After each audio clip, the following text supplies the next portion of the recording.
بسم اللہ الرحمن الرحیم۔ السلام علیکم ورحمۃ اللہ وبرکاتہ۔ بسم اللہ الرحمن الرحیم۔ الحمدللہ رب العالمین والصلاة والسلام علی اشرف الانبیاء والمرسلین نبینا محمد وعلی آلہ وصحبہ اجمعین وبعد۔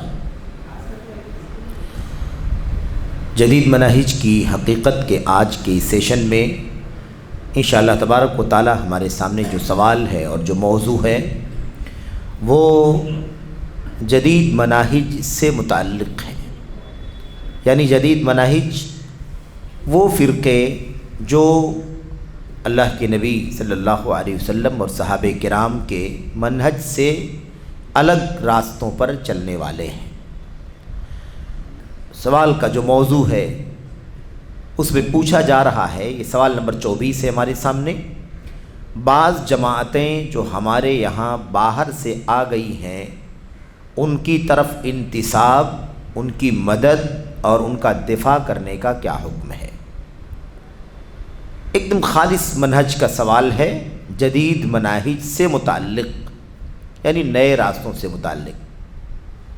ہم اور آپ جانتے ہیں کہ سعودی عرب وہاں مسلمانوں کا حاکم ہے، ولی امر ہے، اور پورا نظام الحمدللہ کتاب و سنت اور سلفی منہج پر قائم ہے۔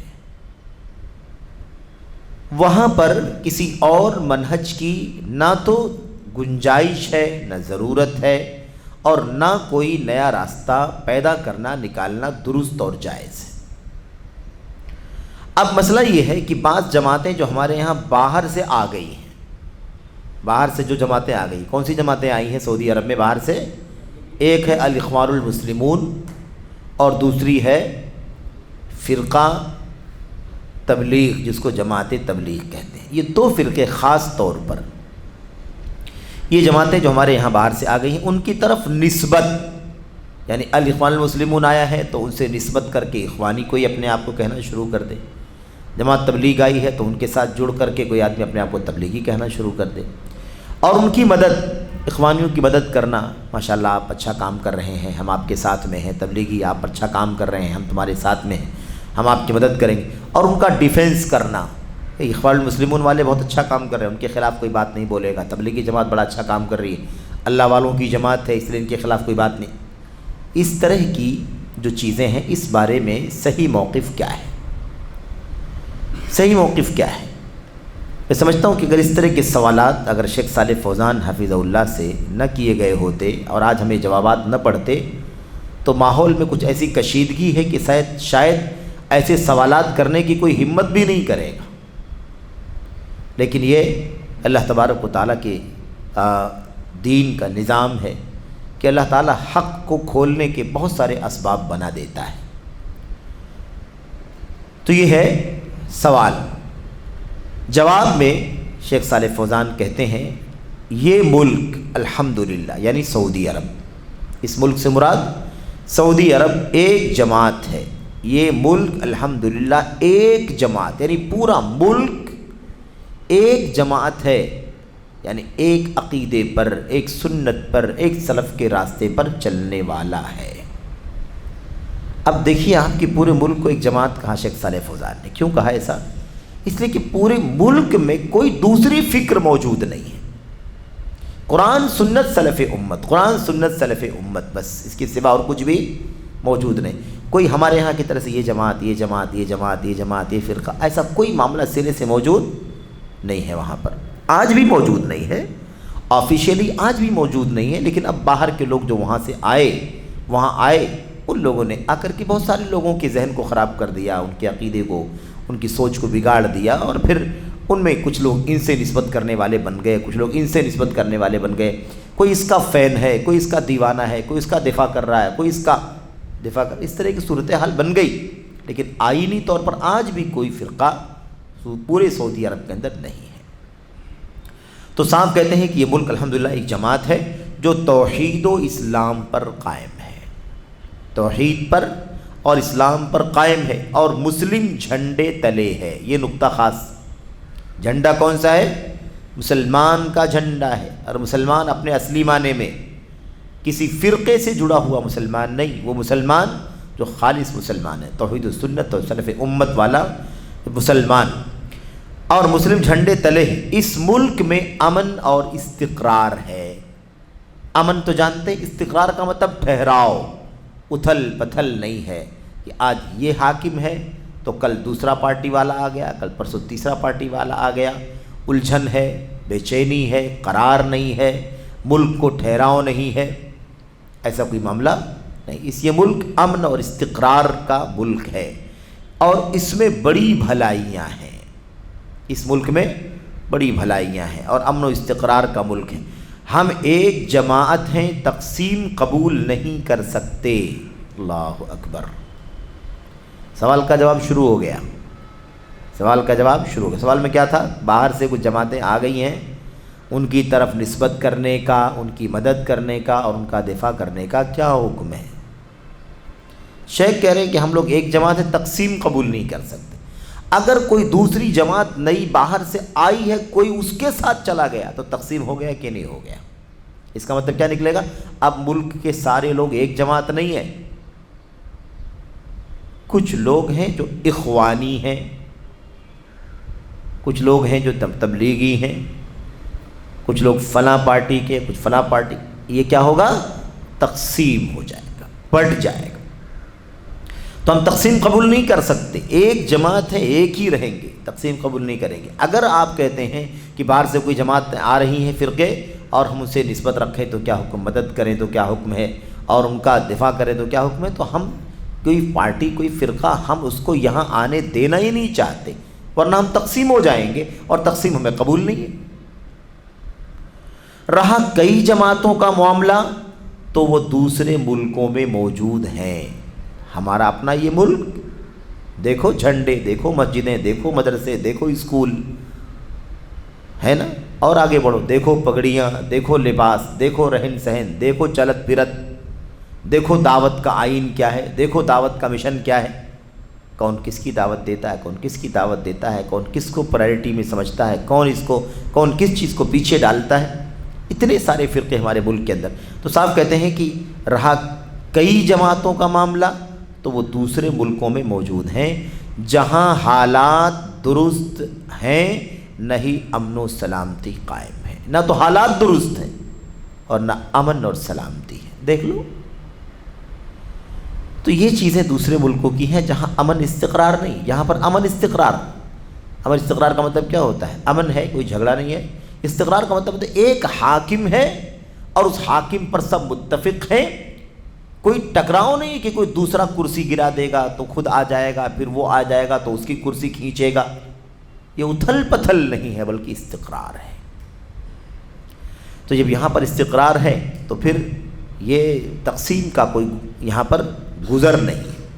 یہ دوسرے ملکوں میں ہوتا ہے جہاں پر حالات درست ہیں، نہ امن اور سلامتی ہے۔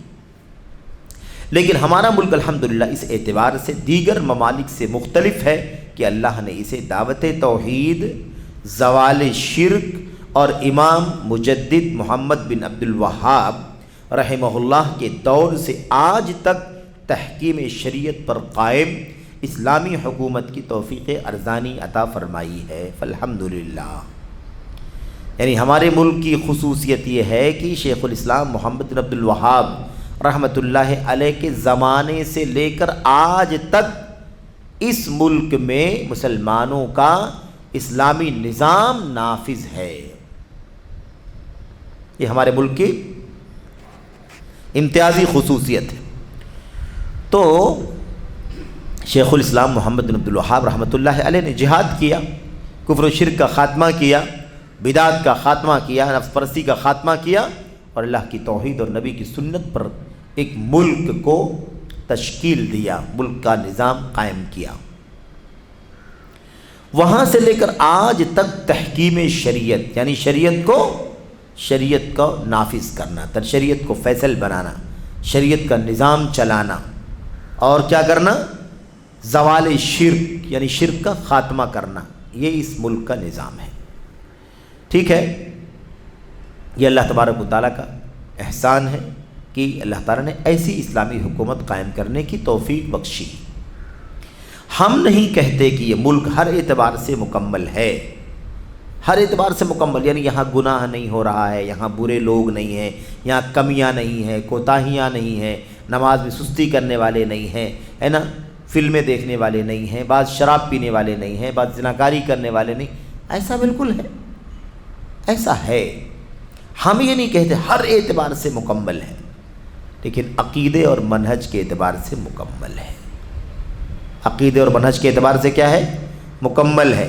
انسانی غلطی ہو سکتی ہے، لیکن جو عقیدہ اور منہج قانونی طور پر، دستوری طور پر اس ملک میں فالو کیا جائے گا وہ مکمل ہے۔ اب اس میں تبدیلی کر کے تبلیغی لاؤ، اخوانی لاؤ، مودودی لاؤ، رافضی لاؤ، شیعہ لاؤ، خارجی لاؤ، اس کی کوئی گنجائش نہیں۔ یہ معنی شیخ کے کہنے کا، کیونکہ اپنے یہاں کمیاں ہیں اس کا انکار نہیں ہے، اقرار ہے کہ اپنے یہاں کمیاں ہیں، لیکن جو منہج اور جو عقیدہ ان کا آئین ہے اس ملک کا وہ بالکل سلامت ہے، کیونکہ قرآن و سنت، اسی لیے ہم بار بار کہتے ہیں کہ اللہ کا دین سلامت ہے، معصوم ہے، اللہ کی شریعت معصوم ہے، منہج معصوم ہے۔ منہج کیا ہے؟ معصوم ہے، منہج میں کوئی کمی نہیں اور اس سے کوئی گڑبڑی ہو نہیں سکتی، کیونکہ منہج قرآن کا، سنت کا، صحابہ سے لیا گیا منہج، اس لیے اس میں کبھی کوئی غلطی، اس میں کوئی معصوم ہونے کے، غیر معصوم کا، یعنی کیا مطلب، گنہگار ہونے کا، برا ہونے کا، غلط کار ہونے کا کوئی تصور نہیں ہے، محفوظ ہے۔ انسانوں میں کمیاں ہیں، کوئی فالو کر رہا ہے، کوئی کوتاہی کر رہا ہے، کوئی کم کر رہا ہے، کوئی زیادہ کر رہا ہے۔ ہم یہ نہیں کہتے کہ یہ ملک ہر اعتبار سے مکمل ہے، لیکن اس کے باوجود الحمدللہ یہ ملک بدستور خیر و بھلائی پر قائم ہے۔ بدستور یعنی مسلسل، ابھی بھی خیر و بھلائی پر قائم ہے۔ اس ملک میں امر بالمعروف نہی عن المنکر اور اسلامی حدود کا نفاذ ہے۔ اس ملک میں بھلائی کا حکم دیا جاتا ہے، برائی سے روکا جاتا ہے، اور حدود قائم کیے جاتے ہیں۔ چوری کرنے والے کا ہاتھ کاٹا جاتا ہے، زنا کرنے والے شادی شدہ پتھر سے مار کے رجم کیا جاتا ہے، غیر شادی شدہ زنا کرے کوڑے مارے جاتے ہیں، ایک سال کے لیے جلا وطن کر دیا جاتا ہے، ٹھیک ہے، تہمت لگانے کی سزا، اور قتل کرنے والے کی سزا قتل۔ ایسے ہی حدود نافذ کیے جاتے ہیں اس ملک کے اندر۔ اور کیا فرمایا نیز اللہ کی نازل کردہ شریعت سے فیصلہ لیا جاتا ہے۔ جگہ جگہ عدالت ہے، جگہ جگہ قاضی ہے، جگہ جگہ محاکم بنے ہوئی، محکمے جس کو عدلیہ کہا جاتا ہے، عدلیہ قائم ہے۔ الحمدللہ مسلمانوں کا قاضی کتاب و سنت کی روشنی میں فیصلہ کرتا ہے، یہ سب وہاں پر قائم ہے۔ کہتے ہیں شرعی عدالتیں قائم ہیں۔ سعودی عرب میں کیا، ہمارے ملک میں شرعی عدالتیں قائم ہیں، الحمدللہ شرعی عدالتیں قائم ہیں۔ شریعت الہی کے مطابق فرائض اور میراث کی تقسیم کی جاتی ہے۔ اس کا خاص ذکر کیا ہے شیخ صالح فوزان نے۔ آج دیکھو ہمارے ملکوں کا کیا حال ہے، کوئی دینا نہیں چاہتا الا من رحم اللہ۔ عام طور پر لوگ میراث میں حقداروں کا حق غصب کرنے میں میرے بھائی معروف ہیں، عام طور پر الا ماشاء اللہ، اور عام طور پر لوگ حقداروں کو حق نہیں دیکھتے۔ ہر آدمی دبانا چاہتا ہے، ہر آدمی مار لینا چاہتا ہے، غبن کرنا چاہتا ہے۔ عورتوں کا حق تو مارا جانا عام سی بات ہے ہمارے ملک کے اندر، یہ حالت ہے۔ کیا کہتے ہیں، فرائض و میراث کی تقسیم کی جاتی ہے، اس میں کسی کی دخل اندازی نہیں ہوتی ہے، کسی کی دخل اندازی نہیں کہ حاکم بولے ایسا نہیں ایسا کر دو، بادشاہ بولے ایسا نہیں ایسا کر دو، کسی کی دخل اندازی نہیں۔ وہ جس کا کام ہے قاضیوں کا، وہ کام کرتے ہیں۔ کیا فرمایا، برخلاف دیگر ممالک کے، برخلاف دیگر ممالک کے، دوسرے ملکوں میں الگ ہے، کوئی پیسہ دے دے تو قانون بدل جاتا ہے، کوئی مال خرچ کر دے تو فیصلے بدل جاتے ہیں، کوئی رسوخ والا ہے، پاور والا ہے تو فائدے کو اپنے حق سے ہٹا کر دوسروں کی طرف کر دیتا ہے۔ اپنے فائدے کے حق کا مسئلہ ہو تو دوسروں کے حق میں اس فائدے کو جانے سے روک کر وہ فائدہ خود حاصل کر لیتا ہے۔ یہ دیگر ممالک کے اندر ایسا چلتا ہے۔ کہتے ہیں بہرکیف ہم اس ملک میں ایک جماعت ہیں، مذہب سلف کے خلاف کئی جماعتیں اور دیگر مذاہب قبول نہیں کر سکتے، تو باہر کی جماعتوں کی کوئی گنجائش نہیں ہے، کیونکہ یہ جماعتیں اور مذاہب ہماری اجتماعیت کو پارا پارا اور ہماری چادر وحدت کو تار تار کر دیں گی۔ اجتماعیت کو کیا کریں گی؟ پارا پارا کر دیں گی، اور ہماری چادر وحدت کو تار تار کر دیں گی، ہمارے نوجوانوں کے افکار کو مسموم کر دیں گی، یعنی زہر گھول دیں گی۔ ہمارے نوجوانوں کے افکار میں کیا کریں گی؟ زہر ملا دیں گی یہ جماعتیں۔ نیز ہمارے درمیان بغض و عداوت پیدا کر دیں گی، ہمارے درمیان بغض و عداوت پیدا کر دیں گی، یعنی ہم محبت سے رہتے ہیں ایک عقیدے پر، اگر دوسرے یہ فرقے ہمارے بیچ میں آئیں گے تو کیا کریں گے؟ محبت اور عداوت، محبت ختم ہو جائے گی، عداوت پیدا ہو جائے گی۔ اچھا دیکھیے، حاصل کلام یہ ہے کہ جب یہ جماعتیں ہمارے درمیان گھسپیٹ کریں گی تو وحدت عقیدہ، وہ منہج کی یہ نعمت جس میں ہم جی رہے ہیں، زائل ہو جائے گی۔ عقیدہ ایک ہے سعودی عرب کا، منہج ایک ہے۔ تبلیغی فرقے اگر آئے گا تو عقیدے اور منہج کے بگاڑ ہے ان کے یہاں، عقیدے اور منہج کا بگاڑ ہے۔ ہوگا کیا؟ ہم جو منہج اور عقیدہ ایک ہے، یہ نعمت ہم سے چھین جائے گی، کچھ لوگ ان کے طرف چلے جائیں گے، کچھ لوگ تبلیغی جماعت کا عقیدہ منہج رکھیں گے، اخوانی آئیں گے، لوگ اخوانیوں کا عقیدہ منہج اپنانے والے ہو جائیں گے، تو نتیجہ کیا نکلے گا؟ جس عقیدے اور منہج کی نعمت میں ہم جی رہے ہیں، یہ نعمت کیا ہو جائے گی؟ چھین جائے گی، زائل ہو جائے گی۔ ہم یہ جماعتیں نہیں چاہتے، شیخ صالح فوزان کہتے ہیں ہمیں یہ جماعتیں نہیں چاہیے، ان میں جو کچھ بھلائی ہوگی، کہہ رہے ہیں کہ میں نہیں کہتا کہ جماعتوں میں کوئی بھلائی ہے نہیں، جو بھی بھلائی ہوگی اس کے اندر الحمدللہ ہمارے پاس وہ بھی ہے اور اس سے زیادہ ہے۔ اگر کوئی کہے کہ فلاں جماعت میں کچھ بہت بھلائی ہے، بڑا کام ہے، بہت اچھے لوگ ہیں، تو ہم کیا کہتے ہیں؟ شیخ صالح فوزان کیا کہتے ہیں؟ اللہ کا شکر ہے کہ وہ بھلائی ہمارے پاس موجود ہے جو دوسرے فرقوں کے اندر ہوگی، اور اس کے علاوہ مزید بھی بہت ساری بھلائیاں ہمارے یہاں موجود ہیں، اور ان میں جو شر و برائی ہے اس سے دور رہنا چاہتے ہیں۔ ہم کیا کرنا چاہتے ہیں؟ ان فرقوں میں جو برائیاں ہیں، ان برائیوں سے اپنے آپ کو بچانا چاہتے ہیں، دور رکھنا چاہتے ہیں۔ ہم پر واجب ہے کہ ہم لوگوں کو خیر و بھلائی پہنچائیں، ہم پر واجب ہے کہ ہم کیا کریں؟ لوگوں کو خیر و بھلائی پہنچائیں، یہ ہمارا کام ہے۔ تبلیغی کو بتایا جائے کہ بھائی، میرے بھائی، آپ جماعت تبلیغ میں ہیں، آپ غور کیجئے کہ عقیدے کا کتنا بگاڑ موجود ہے آپ کی کتاب کے اندر، منہج کا کتنا بگاڑ موجود ہے، کتنی چیزیں ایسی ہیں جو بے سر پیر کی ہیں اور آپ سب فالو کر رہے ہیں۔ تو ہمیں بہت اطمینان سے اپنے بھائیوں کو اگر موقع ملے تو بتانے کی، بتلانے کی، سمجھانے کی ضرورت۔ اخوانی کو بتلائے، کوئی اخوانیت کی طرف جا رہا ہے تو بتائیں کہ اس کا عقیدہ کیا ہے، ان کی سوچ کیا ہے، اس کے بانی کا، اس کے علماء کا، ان کی کتابوں میں کیا کچھ ہے اور ان کا رویہ کیا ہے۔ یہ ساری چیزیں کیا ہونی چاہیے؟ ہم سب کو بتانا چاہیے۔ بہرحال ہم پر واجب ہے کہ ہم لوگوں کو خیر و بھلائی پہنچائیں۔ خیر، یہ ہو گیا شیخ صالح فوزان حافظ اللہ کا وہ جواب جو شیخ نے یہاں پر پیش کیا ہے۔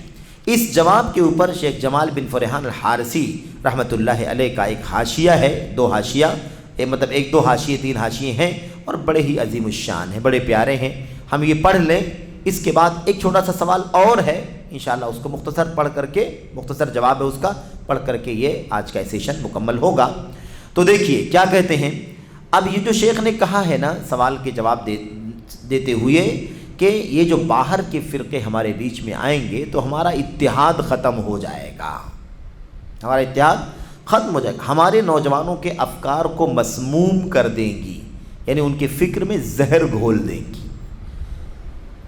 نیز ہمارے درمیان بغض و عداوت پیدا کر دیں گی۔ کون پیدا کر دے گا؟ یہ جو آنے والی باہر کی جماعتیں ہیں، تبلیغی ہے، اخوانی ہے، رافضی ہے، تکفیری، کوئی بھی ہے۔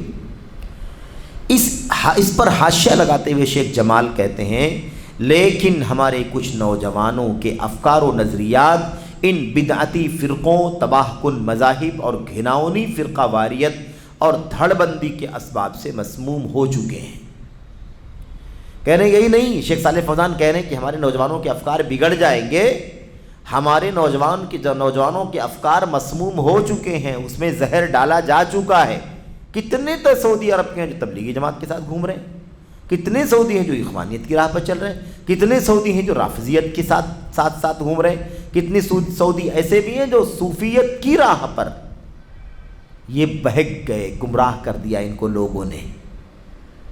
سمجھ رہے ہیں؟ یہ جماعتیں فرقے اگر نہ آئے ہوتے تو شاید یہ نوبت نہیں آتی، یہ نوبت نہیں آتی. ٹھیک ہے وہ بہت زیادہ نہیں ہوں گے لیکن یہ فکر بہرحال بدل گئی ہے اور اس کا نقصان بہت زیادہ ہو رہا ہے. یہ بات تو ہمیں جاننے کی ضرورت ہے. تو کہتے ہیں کہ ہمارے بہت سارے اختلافات اور فرقے بن چکے ہیں جس کے نتیجے میں بہت سارے نوجوانوں کے درمیان ایسی واضح دشمنی قائم ہو گئی ہے جس میں نہ کوئی دو لوگ اختلاف کر سکتے ہیں نہ دو بکریاں سینگ آزمائی کر سکتی ہیں. یعنی کیا مطلب؟ ہمارے نوجوانوں میں اختلاف ہو رہا ہے. واقعی ہمارے نوجوانوں میں اختلاف، سعودی عرب کی بات چل رہی ہے، وہاں ہمارے نوجوانوں میں اختلاف ہو رہا ہے. کوئی اس کا ماننے والا بن رہا ہے، کوئی اس کا ماننے والا بن رہا ہے، کوئی اس کی فکر سے متاثر ہے، کوئی اس کی فکر سے متاثر ہے، نئے مناہج اور نئے فرقوں سے. تو کہتے ہیں ایسی واضح دشمنی قائم ہو گئی ہے جس میں کوئی دو لوگ اختلاف نہیں کر سکتے ہیں اور دو بکریاں سینگ آزمائی بھی نہیں کر سکتے. یعنی کیا مطلب؟ اس میں کوئی جھگڑے کی بات ہی نہیں ہے. 100% ان نئے فرقوں نے ہمارے نوجوانوں کے ذہنوں کو متاثر کر دیا ہے. اس کے بعد کہتے ہیں بلکہ ایک گھر میں سگے بھائیوں کے درمیان عداوت و دشمنی موجود ہے. دونوں سلفی تھے، ایک اخوانی ہو گیا. دونوں سلفی تھے، ایک تبلیغی ہو گیا. دونوں سلفی تھے، ایک رافضی ہو گیا. دونوں سلفی تھے، ایک خارجی ہو گیا. سمجھ رہے ہیں نا؟ تو اب جب ایک الگ ہو گیا ایک الگ ہو گیا تو اختلاف ہوگا کہ نہیں ہوگا؟ اختلاف تو ہوگا ہی. تو کہتے ہیں کہ ایسا ہو چکا ہے کہ ہمارے گھر میں سگے بھائیوں کے درمیان بھی عداوت و دشمنی موجود ہے. بئی طور یعنی اس طور پر کہ یہ اس فرقے سے تعلق رکھتا ہے. ایک کیا کرتا ہے بھائی؟ ایک فرقے سے تعلق رکھتا ہے اور اس کی بنیاد پر دوستی اور دشمنی کرتا ہے. آپ اگر میرے ساتھ میں ہیں تو آپ سے دوستی ہے، اگر آپ میرے ساتھ میں نہیں ہیں تو آپ سے دشمنی. ایسا کرتے ہیں. اچھا، اور وہ اس فرقے سے تعلق رکھتا ہے اور اس کی بنیاد پر لوگوں سے دوستی اور تعلق رکھتا ہے.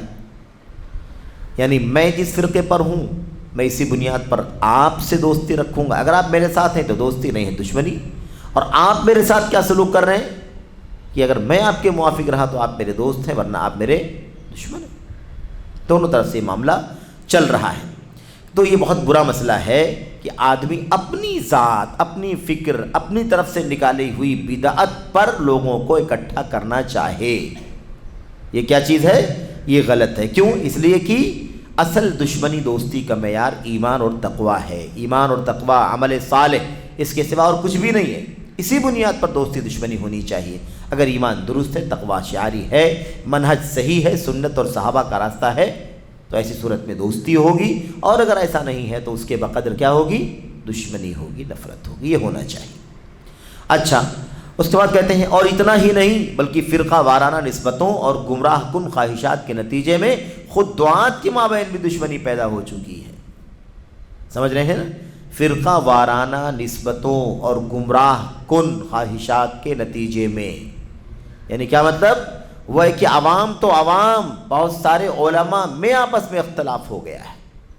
بہت سارے علماء میں بھی اختلاف ہو گیا ہے کیونکہ اب کوئی عالم کسی سے نسبت رکھنے لگا، کوئی عالم کسی سے نسبت رکھتا ہے، ادھر ادھر لوگ بہک رہے. تو عوام میں نہیں بلکہ علماء میں بھی اس سلسلے میں اختلاف ہو رہا ہے، دشمنی پیدا ہو چکی ہے. اللہ تعالیٰ شیخ الاسلام ابن تیمیہ رحمہ اللہ کو رحمۃ اللہ علیہ پر رحم فرمائے. آپ نے کیا خوب کہا ہے.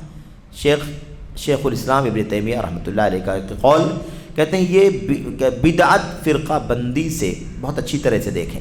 کیا کہا؟ بدعت جو ہے نا، بدعت یہ فرقہ بندی سے ایسے ہی ملی ہوئی ہے، جڑی ہوئی ہے. بدعت فرقہ بندی سے ایسے ہی جڑی ہوئی ہے، وابستہ ہے جیسے سنت اتحاد و اجتماعیت سے وابستہ ہے. جہاں بدعت ہے وہاں اختلاف ضروری ہے، جہاں سنت ہے وہاں اتحاد ضروری ہے. الٹیمیٹلی سنت ہے تو اتحاد ہوگا ہی، اور سنت نہیں ہے، بدعت ہے تو کیا ہوگا؟ اختلاف ہوگا، انتشار ہوگا. اس لیے کہہ رہے ہیں کہ دیکھو بدعت جو ہے فرقہ بندی سے جڑی ہوئی ہے، ایسے ہی ملی ہوئی ہے جیسے سنت اتحاد و اجتماعیت سے وابستہ ہے. اسی بنا پر، اور کہتے ہیں اسی بنا پر جیسے اہل سنت کہا جاتا ہے ویسے ہی اہل بدعت و فرقہ واریت کہا جاتا ہے. دونوں نام معلوم ہے کہ نہیں معلوم ہے؟ دونوں نام معلوم ہے. اہل سنت والجماعت کہا جاتا ہے اور اہل بدعت و فرقہ بندی کہا جاتا ہے. بات سمجھ میں آئی کہ نہیں آئی؟ کیا کہا شیخ نے کہا بدعت فرقہ بندی سے جڑی ہوئی ہے، یعنی جہاں بدعت ہے وہاں فرقہ ہے، جہاں فرقہ بندی ہے وہاں بدعت ہے۔ اس کے لیے اب کہتے ہیں، کہا جاتا ہے اہل سنت و جماعت، اہل سنت و جماعت، دیکھا آپ نے، تو سنت ہے تو جماعت کا لفظ آ گیا کہ نہیں آ گیا؟ اور آگے کیا کہا جاتا ہے؟ اہل بدعت و فرقہ واریت، یعنی بدعتی ہے تو اس میں اجتماعیت نہیں ہو سکتی، فرقہ بندی والا کام وہاں پر پایا جاتا ہے۔ تو سنت اجتماعیت کے ساتھ جڑی ہوئی ہے اور بدعت فرقہ بندی کے ساتھ جڑی ہوئی ہے۔ یہ ہو گیا پہلا حاشیہ۔ شیخ نے یہ بات سمجھائی کہ واقعی جو شیخ صالح فوزان نے کہا نا کہ ہمارے اندر بہت کچھ گمراہیاں لوگوں نے، باہر کی فرقوں نے پھیلا دی ہیں، تو شیخ جمال کہہ رہے ہیں کہ بالکل صحیح بات ہے، ایسے ہی ہے، ایسے ہی ہے۔ اس کے بعد دوسرا حاشیہ کیا ہے؟ کہتے ہیں حاصل کلام یہ کہ جب یہ جماعتیں ہمارے درمیان گھسپیٹ کریں گی، یعنی کیا مطلب؟ یہ جماعتیں باہر سے آئیں گی اور ہمارے اندر کیا ہوں گی؟ گھسیں گی، سعودی عرب کے اندر رہیں گی اور اپنا انٹروڈکشن کرائیں گی، لوگوں کو گمراہ کریں گی، لوگوں کو سمجھائے بجھائیں گی اور اپنی طرف کھینچیں گی یہ جماعتیں اور یہ فرقے۔ یہ بات شیخ کہہ رہے ہیں جب یہ گھسپیٹ کریں گی، کہتے ہیں رہے موجودہ دور کے یہ فرقہ وارانہ گروہ، جب کیا کریں گے بھائی؟ کیا کہا؟ کہا کہ جب یہ جماعتیں ہمارے درمیان گھسیں گی۔ اب یہ سعودی عرب میں باہر سے گھسنے والی جماعتیں کون سی ہیں؟ سعودی عرب میں باہر سے آ کر کے گھسنے والی جماعتیں کون سی، فرقے کون سے ہیں؟ 4-5 نام شیخ نے یہاں پر لیا ہے۔ کہتے ہیں تبلیغی جماعت، ایک جماعت کون سی سعودی عرب میں آ گئی، پہلے نہیں تھی، تبلیغی جماعت۔ الاخوان المسلمون، یہ بھی آ گئے۔ الفرقہ قطبیہ، سید قطب کے فالوورز، سید قطب محمد قطب کے فالوورز والی جماعت۔ اور فرقہ قطبیہ سروریہ، ایک فرقہ قطبیہ سید قطب والا اور ایک فرقہ قطبیہ سروریہ۔ یہ کون سا فرقہ ہے؟ جو فرقہ جس کو کہتے ہیں کہ یہ لوگ سلفی اور خالص منہج کو اور ایسے ہی خوارج کے منہج کو قریب کرنا چاہتے ہیں۔ کون لوگ؟ جن کو ہم لوگ کیا کہہ رہے ہیں؟ جن کو ہم لوگ کہہ رہے ہیں قطبیہ سروریہ۔ تو سروریہ یہ محمد سرور بن نائف زین العابدین، اس شخص کی طرف نسبت کرتے ہی فرقوں کو کیا کہتے ہیں؟ سروریہ۔ اس کا کیا کام تھا؟ سنت اور بدعت کو قریب کرنا، سنت اور بدعت کو قریب کرنا، سنت پرست اور بدعت والے علماء، سنت والے علماء اور بدعت والے جو علماء ہیں، ان علماء کے درمیان تال میل پیدا کرنے کی کوشش کرنا۔ اس لیے جہاں جہاں اداروں میں یہ محمد سرور نائف زین العابدین نے پڑھایا سعودی عرب کے اندر، وہاں یہ سوچ لوگوں کے درمیان عام کرنے کی کوشش کی۔ تو ٹھیک ہے، صاحب کہتے ہیں اور فرقہ حدادیہ کو بھی نہ بھولیں، فرقہ حدادیہ کو بھی نہ بھولیں بھائی، یہ بھی ایک فرقہ ہے اور اس کا کام کیا ہے اس کا تذکرہ آگے آ رہا ہے۔ فرقہ حدادیہ کو بھی نہ بھولیں، ان قریب اس کے بارے میں بات آئے گی وغیرہ۔ تو یہ ہمارے درمیان باہر سے آئے ہوئے فرقے ہیں۔ شیخ جمال نے گنوا دیے کہ ہمارے ملک سعودی عرب میں جو ایک جماعت ایک ولی امر کے تابع ہے، اس میں بھی اختلاف پیدا ہوا ہے، اور وہ پیدا کہاں سے ہوا ہے؟ وہ پیدا اختلاف ہوا ہے ان فرقوں کے آنے سے، تبلیغی، اخوانی، قطبی اور قطبی سروری، حدادی، ان فرقوں کے آنے کی وجہ سے ہمارے درمیان اختلاف پیدا ہوا ہے۔ ہمارے درمیان باہر سے آئے ہوئے فرقے ہیں، عقیدہ و منہج سے نسبت رکھنے والے سلفی دعات جو حدیث رسول کے خوگر ہیں، ان کو چاہیے بلکہ ان پر واجب ہے کہ نبی کریم صلی اللہ علیہ وسلم اور آپ کے صحابہ کے منہج کے مخالف ان نومولود فرقوں کے مقابل ڈٹ جائیں۔ شیخ جمال بن فرحان حفظہ اللہ اس مسئلے کو سمجھا رہے ہیں کہ اس کا خاتمہ کرنے کے لیے کیا کرنا پڑے گا؟ اس کا خاتمہ کرنے کے لیے نبی کریم صلی اللہ علیہ وسلم اور آپ کے صحابہ کے منہج کے مخالف ان نومولود فرقوں کے مقابل ڈٹ جائیں۔ ٹھیک ہے، سلفی منہج کے خلاف ان فرقوں سے ڈٹ جائیں، انہیں اپنے منہج کو یوں ہی کشادگی سے پھیلانے کی اجازت نہ دیں۔ سنو غور سے، شیخ کیا کہہ رہے ہیں؟ انہیں اپنے منہج کو یوں ہی کشادگی سے پھیلانے کی اجازت نہ دیں، بلکہ ان کا عرصے حیات تنگ کرنا اور جڑ کاٹ دینا واجب ہے۔ آج کی دعوت کا کیا حال ہے میرے بھائیوں؟ آج کی دعوت کا حال یہ ہے کہ اس کے بالکل برخلاف، اس کے بالکل برخلاف آج کی دعوت کا عالم یہ ہے کہ چاہتے ہیں سب کہ بھئی اپنا اپنا کام کرو، کوئی کسی پر اٹیک نہ کرے، کوئی کسی پر اعتراض نہ کرے، ٹھیک ہے؟ یہ فکر بن گئی ہے کہ ہر آدمی اپنا اپنا کام کرے، کسی کے خلاف رد کی کوئی بات نہ کرے۔ اسی بات کو شیخ کہہ رہے ہیں صاف صاف، کشادگی سے پھیلانے کی اجازت نہ دیں۔ لوگ کہتے ہیں اپنا پھیلائیے، آپ دوسروں کے خلاف بولنے کی کیا ضرورت ہے، دوسرے فرقوں کے خلاف بولنے کی کیا ضرورت؟ وہی بات شیخ کہہ رہے ہیں کہ کشادگی سے انہیں اپنی بدعت پھیلانے کی اجازت نہ دیں۔ تو ہم کو روک تھام کرنا پڑے گا کہ نہیں کرنا پڑے گا؟ ہمیں روک تھام کرنی پڑے گی، بتانا پڑے گا لوگوں کو کہ دیکھو یہ بدعت ہے یار۔ لیکن یہ کیا کہتے ہیں لوگ؟ یہ کہتے ہیں لوگ، ہم لوگ دیکھتے ہیں نا، لوگ کہتے ہیں کہ بھئی ہر آدمی اپنا اپنا کام کر رہا ہے، کرنے دو، آپ اپنا کام کرو، ان کو اپنا کام کرنے دو۔ لیکن ہماری ذمہ داری کیا بنتی ہے کہ ہم کوشش کریں کہ ان کی بدعتیں عوام کے اندر پھیلنے نہ پائیں۔ اچھا، اس کے بعد کہتے ہیں کہ بئی طور کی سلف صالحین کے فہم کی روشنی میں، سلف صالحین کے فہم کی روشنی میں کتاب و سنت کے دلائل سے آراستہ علم شرعی کو عام کیا جائے۔ کیسے فرقہ بندی ختم ہوگی بھائی؟ سچا علم عام کرنا ہوگا، سچا والا علم، وہ علم عام کرنا ہوگا جو قرآن سنت اور صحابہ کی سیرت کا علم ہے، اس علم کو عام کرنا ہوگا۔ اس کو عام کیا جائے اور لوگوں کو توحید کی تعلیم دی جائے، جسے ان فرقوں نے نظر انداز کر دیا ہے۔ ایک جملے میں شیخ نے کہہ دیا، ان فرقوں نے توحید کی دعوت کو نظر انداز کر دیا ہے۔ اور ہم یہ بات بار بار کہتے ہیں، پہلی بار نہیں، دروس میں، خطابات میں، عوامی یا خطبہ جمعہ میں بھی اس کی وضاحت ہوئی ہے۔ کیا اس کی وضاحت یہ ہوئی ہے کہ لوگوں کو کیا کرنا چاہیے؟ لوگوں کو کرنا یہ چاہیے کہ ان کی انہیں تعلیم سلف صالحین کے فہم کی روشنی میں کتاب و سنت کے دلائل سے آراستہ علم شرعی کو عام کیا جائے، لوگوں کو توحید کی دعوت دی جائے، جسے ان فرقوں نے نظر انداز کر دیا۔ اکثر یہ بات کہتے ہیں کسی فرقے کے ہاں آپ کو توحید خالص کی دعوت نہیں ملے گی، کسی بھی فرقے کے ہاں آپ کو توحید خالص کی دعوت نہیں ملے گی۔ اکثر لوگوں کے ہاں تو توحید کا تصور ہی نہیں ہے، لیکن کچھ لوگوں کے ہاں توحید کا نام لیتے بھی ہیں، تو وہ توحید کون سی توحید؟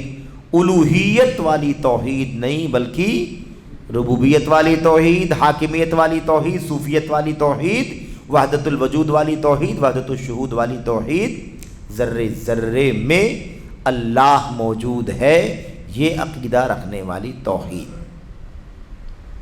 ٹھیک ہے؟ اسراریت والی توحید، کس کی توحید؟ اسراریت والی توحید۔ ہاں، یہ توحید بھی، یہ بھی نام لینا ضروری ہے کہ اس دور میں اس توحید کا علمبردار کون ہے؟ یہ اسرار، ڈاکٹر اسرار۔ اس شخص نے بھی وحدت الوجود کو اصل توحید قرار دیا۔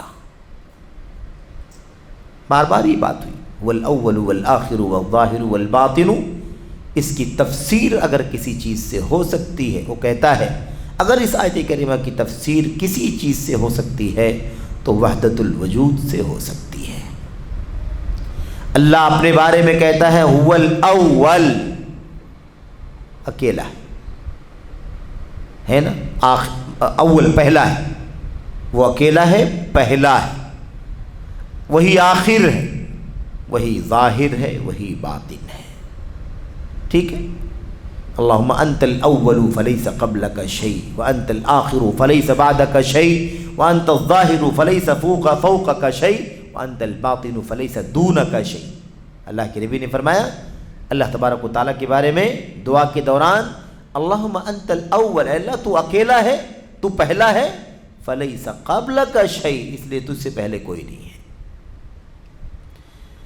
تو اللہ تبارک و تعالیٰ کی حقیقت اور وحدانیت کو یہاں بیان کیا جا رہا ہے۔ اے اللہ تو آخر ہے، تیرے بعد کوئی نہیں ہے۔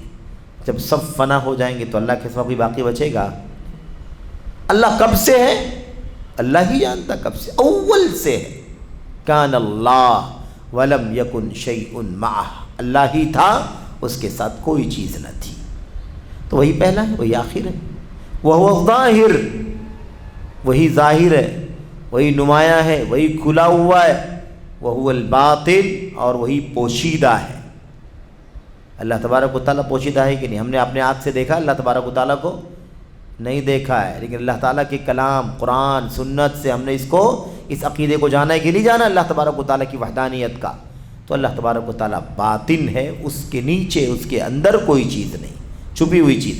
بہرحال کیا کہا صاف طور پر کہ ان فرقوں نے نظر انداز کر دیا ہے اور خود کو اور اپنے ساتھ دوسرے لوگوں کو بھی سیاست اور برانگیختگی میں مشغول کر رکھا ہے. تو میرے بھائیو یہ بہت عام مسئلہ ہے سارے فرقوں کے ہاں، سوائے اللہ سلفیون اور اہل الحدیث، ان کے سوا کسی کے یہاں توحید کی تعلیم پر اہتمام نہیں ہے. اکثر لوگوں نے اسے نظر انداز کر دیا ہے، ان فرقوں نے نظر انداز کر دیا ہے. اور کون سے کام پہ لگ گئے ہیں؟ سیاست کے کام پر لگ گئے ہیں. پالیٹکس کی باتیں کرنا اور اس کے بارے میں لوگوں کو بھڑکانا اکسانا، اس کام پر لگے ہوئے ہیں. جبکہ بعض فرقوں کو لوگوں کو گناہ و معاصی سے نکال کر مسجد میں داخل کرنے اور انہیں قبروں کو چومنے اور اس کے گھر طواف کرنے اور ان میں مدفون لوگوں سے فریاد کرنے وغیرہ شرکیہ عقائد پر باقی رکھنے کی فکر دامنگیر ہے. یہ کون سا بھائی ہو گیا نا؟ بات کس کی آ گئی؟ پہلے بات آ گئی کس کی؟ اخوانیوں کی بات آ گئی. اس پر اب یہ بات کہاں آ رہی ہے؟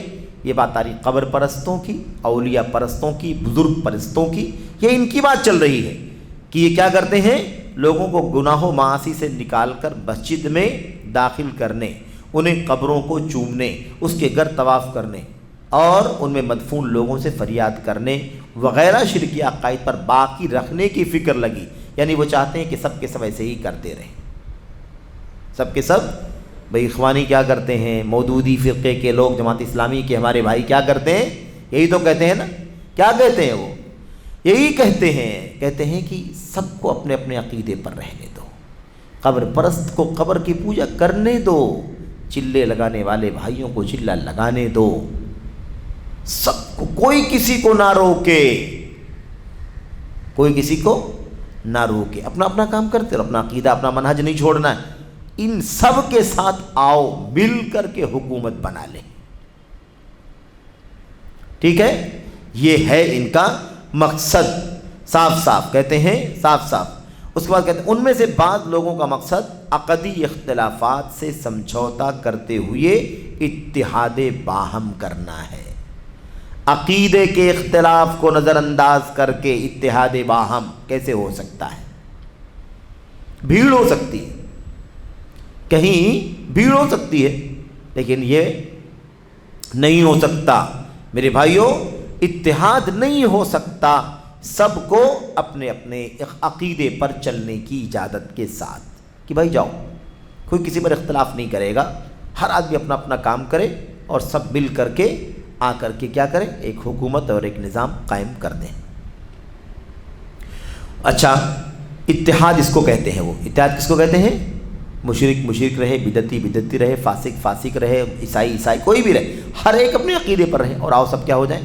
متحد ہو جائیں. یہ جماعت اسلامی کے لوگوں کا، اخوانیوں کا اتحاد ہے. اسی معنی میں وہ اتحاد لیتے ہیں. ہم نے آپ نے پڑھا ہوا اتحاد کا معنی ہوتا ہے سب کا ایک اللہ کی توحید پر جمنا، سب کا ایک نبی علیہ الصلوۃ والسلام کی سنت پر جمنا.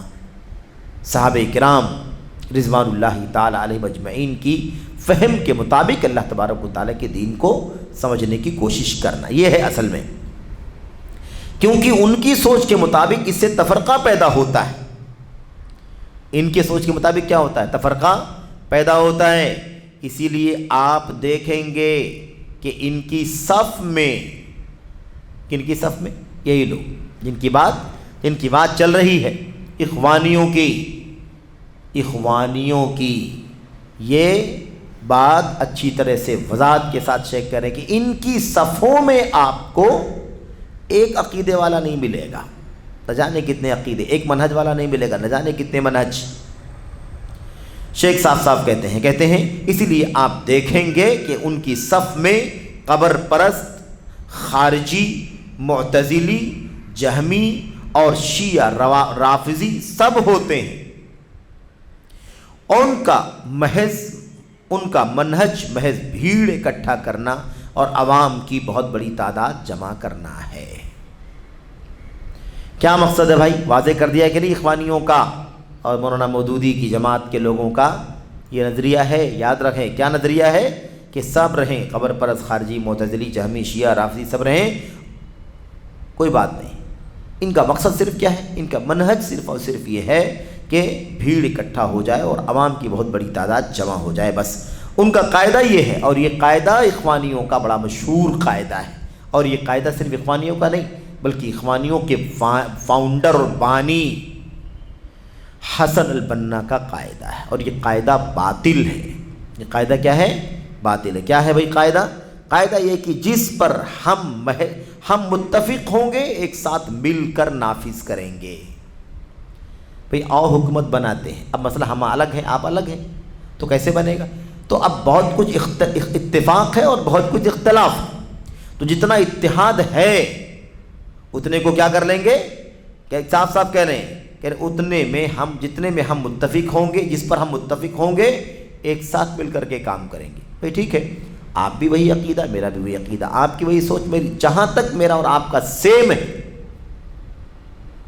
جہاں تک ہمارا اور آپ کا سیم ہے اس میں تو ہم ایک ہیں، متحد ہیں، متفق ہیں، ایک ہیں، کوئی اختلاف نہیں۔ لیکن جہاں پر میرے بھائیوں، جہاں پر کیا ہے، بہت صاف صاف کہہ رہے ہیں، بڑی وضاحت کے ساتھ کہہ رہے ہیں، قاعدہ کہاں گیا؟ جس پر ہم متفق ہوں گے ایک ساتھ مل کر نافذ کریں گے، اور جس میں ہمارا اختلاف ہوگا اس میں ایک دوسرے کو معذور سمجھیں گے۔ بڑا خطرناک قاعدہ ہے۔ اللہ اکبر، پوری دین کی بنیادیں ہل گئیں۔ آپ کا عقیدہ الگ ہے، میرا عقیدہ الگ ہے، کچھ میچ ہوتا ہے اور کچھ الگ ہے۔ جو میچ ہوتا ہے اس میں ہم ایک ہیں، اور جو میچ نہیں ہوتا، آپ کا الگ ہے ہمارا الگ ہے، تو آپ مجھے معذور سمجھ لو، میں آپ کو معذور سمجھ لیتا ہوں، اختلاف ختم، حکومت بناؤ۔ سمجھے کہ نہیں سمجھے؟ تھوڑا سا اور واضح مثال میں آپ کو دیتا ہوں۔ بھئی اللہ تبارک و تعالیٰ کی توحید ہے، نبی کی سنت ہے، 5 وقتہ نمازیں پڑھنا ہے، فرائض ہے، روزہ ہے، یہ آپ بھی کہتے ہیں، یہ ہم بھی کہتے ہیں، لیکن صحابہ کرام کے خلاف آپ کو بہت غصہ ہے، آپ صحابہ کرام کے خلاف بدزبانی کرتے ہیں، ٹھیک ہے؟ حضرت معاویہ بن ابی سفیان، حضرت مغیرہ بن شعبہ، مثال کے طور پر حضرت عثمان غنی رضی اللہ تعالیٰ عنہ، شیعوں کے یہاں حضرت علی کو چھوڑ کر سب، ٹھیک ہے؟ اب آپ کا مسئلہ یہ ہے کہ آپ ان صحابہ کرام کے پر الزام دیتے ہیں اور کہتے ہیں کہ ان صحابہ سے نے غلط کیا ہے، اور آپ بدزبانی کرتے ہیں، اور میں کہتا ہوں نہیں، صحابہ کے خلاف کوئی بات نہیں بولنا، صحابہ سب کے سب عادل ہیں، اللہ تبارک و تعالیٰ کی تعدیل کے ذریعے، نہیں اللہ نے ان کو رضی اللہ عنہم ورضوا عنہ کہہ دیا ہے، اس لیے صحابہ کے خلاف زبان نہیں کھولی جائے گی، اور آپ صبح شام کھولتے ہیں۔ تو اب جتنے میں اتفاق تھا اتنا تو ٹھیک تھا، یہاں اختلاف ہے، آپ صحابہ کرام کو برا بھلا بولنے کے قائل ہیں، ہم صحابہ کرام کے بارے میں زبان بند کرنے کے قائل ہیں، ٹھیک ہے؟ تو آپ مجھے معذور سمجھ لیں، میں آپ کے خلاف بول رہا ہوں، اور میں آپ کو معذور مان لوں کیونکہ آپ میرے خلاف بول رہے ہیں۔ ایک صحابہ کی توہین کرنے کا قائل ہے، ایک صحابہ کی تکریم کرنے کو واجب سمجھتا ہے، میں واجب سمجھتا ہوں، آپ مجھے معذور سمجھ لیں، اور آپ کیا کر رہے ہیں؟ آپ صحابہ کرام کی کمیاں بیان کرتے ہیں، ان پر عیب لگاتے ہیں، میں اس میں آپ کو معذور سمجھ لوں، چلو بھائی جانے دو، آپ کہیں چلو بھائی جانے دو، میں کہوں چلو بھائی جانے دو، رہنے دو، جو ہمارا آپ کا تال میل بنتا ہے اسی بنیاد پر اور اکٹھا ہو جاؤ۔ میں توحید کا ہوں، فلاں شرک کا ہے، آپ مجھے معذور سمجھ لیں، میں آپ کو معذور سمجھ لوں، اختلاف ختم ہو جائے گا کہ نہیں ختم ہو جائے گا؟ آپ کے ہاں بدعت ہے اور میں بدعت کا بالکل قائل نہیں ہوں، حکومت بنانے کے لیے ایک ہونا پڑے گا بھائی، کیسے ایک ہوں گے؟ ایسے ایک ہوں گے کہ جہاں تک ہمارا آپ کا سیم ہے وہ تو ٹھیک ہے، لیکن یہاں اگر الگ ہے، آپ بدعت اور ہم سنت، تو آپ بدعت والے ہیں، آپ سنت والے کو معذور سمجھ لیں، چھوڑ دیں، جانے دیں، اور میں سنت والا بدعت والے کو چھوڑ دوں، جانے دوں، کوئی بات نہیں ہے۔ تو یہ جو اختلاف تھا، آدھا تو اتفاق ہے اور آدھا اختلاف تھا، تو اختلاف میں ایک دوسرے کو معذور سمجھ لو تو جھگڑا ختم ہوا کہ نہیں ختم ہوا؟ سب تو ختم ہو گیا، لیکن دین کہاں گیا؟ دین کہاں گیا؟ عقیدہ کہاں گیا؟ سنت کہاں گئی؟ نبی کے صحابہ کا طریقہ کہاں گیا؟ اس کا مطلب یہ ہے کہ آپ گالی دینے والے ہیں صحابہ کو اور ہم برداشت کر لیں تاکہ سیاست تو ہماری چمک جائے، حکومت تو ہماری قائم ہو جائے۔ اب میں بولوں گا نہیں آپ کو بدلنا پڑے گا، تو آپ بولیں گے میں نہیں بدلوں گا۔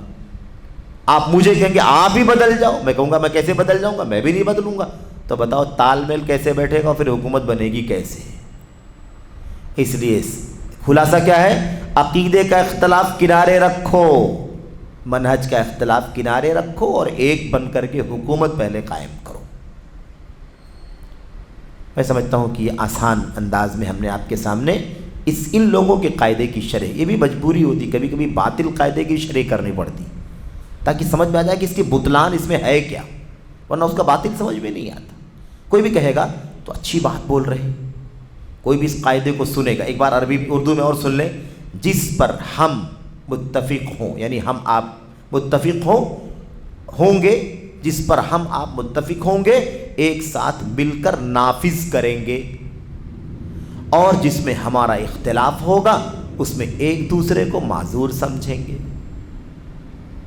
آپ ہمیں معذور سمجھ لو، جانے دو، اور ہم آپ کو معذور سمجھ لیں، چلو جانے دیں۔ تو میرے بھائیوں، مسئلہ یہ ہے کہ اللہ تبارک و تعالیٰ کے دین میں کیا اس کی گنجائش ہے؟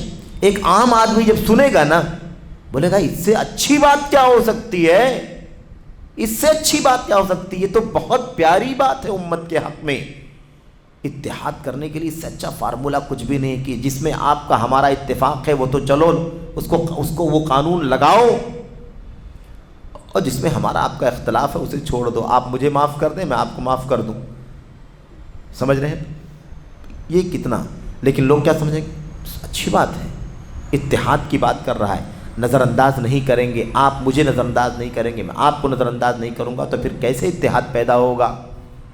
تو کان کھول کر کے سن لو،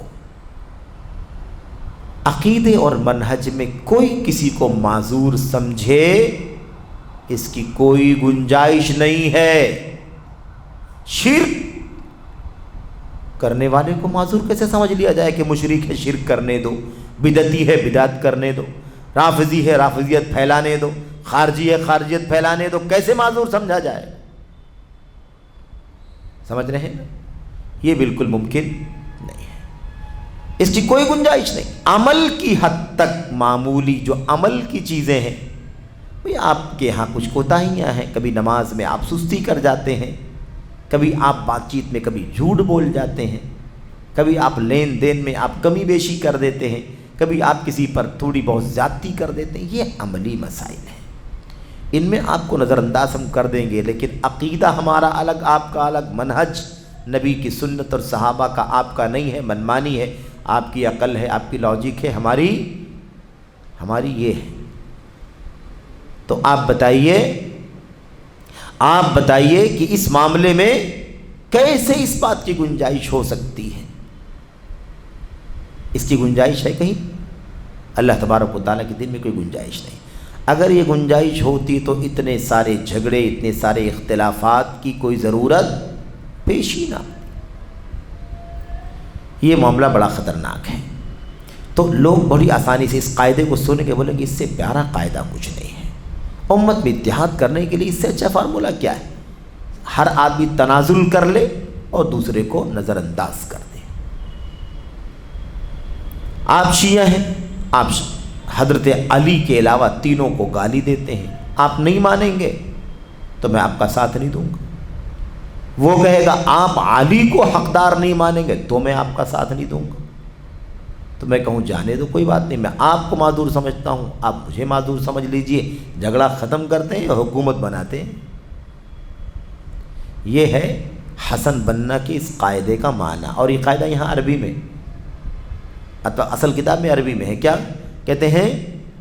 ننفذ معا ما اتفقنا علیہ، ہے نا، وَيَعْذُرُ بَعْضُنَا بَعْضًا فِي مَا اخْتَلَفْنَا فِيهِ، اس کا معنی ہے، اسی کا ترجمہ یہاں پر لکھا۔ اچھا، تو اب یہ دیکھا آپ نے کتنا خطرناک معاملہ ہے یہ۔ اس لیے شیخ جمال کہتے ہیں لہذا اہل سنت، اہل اثر یعنی اہل حدیث، سلفیوں پر واجب ہے کہ ان کے ان مخالف فرقوں کو بے نقاب کریں،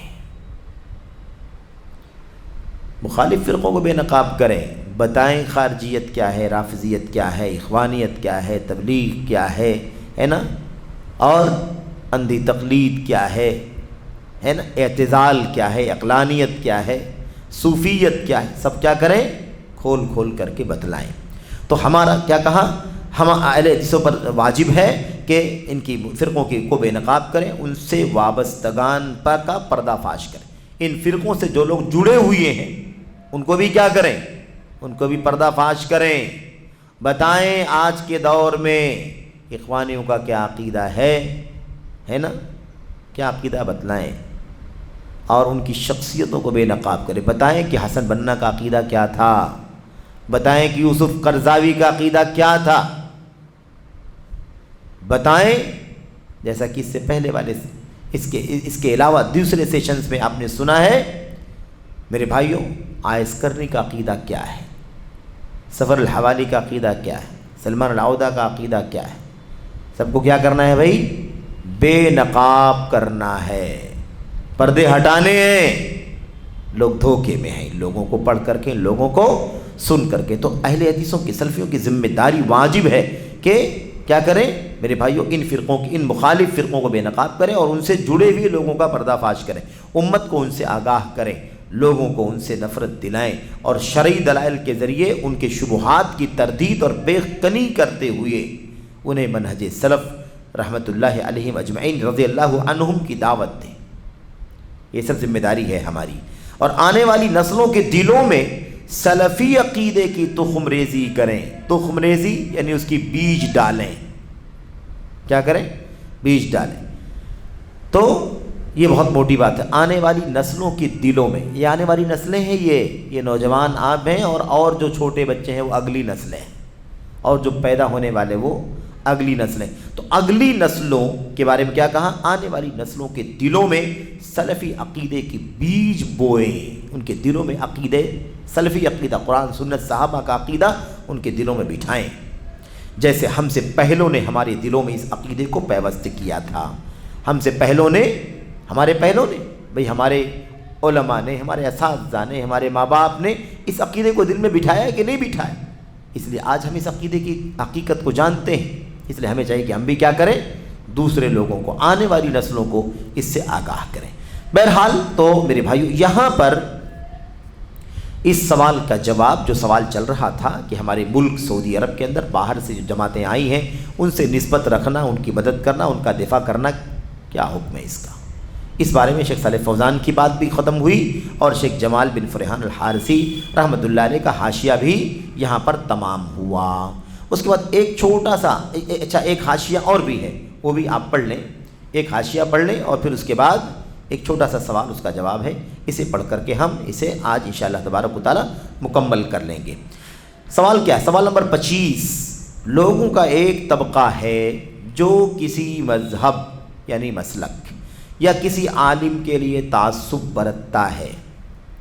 ایک طبقہ ہے، لوگوں کا ایک طبقہ ہے، یعنی کچھ اس قسم کے کچھ لوگ ہیں جو کسی مسلک یا کسی عالم کے لیے تعصب برتتے ہیں، اور ایک دوسرا طبقہ ہے جو اسے دیوار پر دے مارتا ہے، اور علماء اور ائمہ کی رہنمائی کو بالکل خاطر میں نہیں لاتا۔ اس سلسلے میں آپ کی کیا نصیحت ہے؟